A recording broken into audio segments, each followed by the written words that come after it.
right, so it looks like we maybe came to an agreement with Iran on a ceasefire deal. Maybe? Hopefully? I'm kind of doubting it based off of all of the teasers we've gotten over the past really weeks, couple months. But if this is real, let's take a little bit of a look back as to what long-term rates were looking like prior to the Iran conflict and the market's getting way out of whack, oil prices skyrocketing, right? The 10-year Treasury in March was at like 3.95, right? Somewhere right in that range, okay? Whereas today it was sitting 4.45, 4.47-ish range, okay?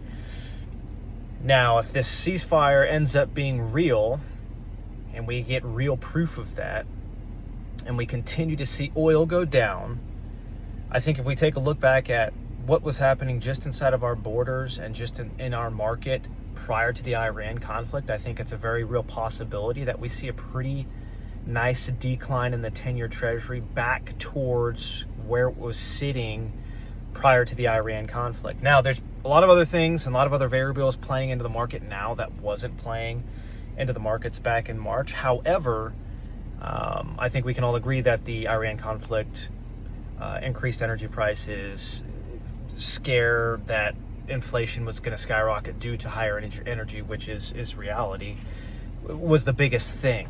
All that goes away, I think we could be in for a nice treat for any of you that are buying a home or have already bought a home and are maybe looking to refinance, or really just potentially you might be getting lucky and timing the market at a pretty good time if we see that. So fingers crossed that we get a legitimate ceasefire, we get legitimate proof of that, because I think mortgage rates are going to benefit from that.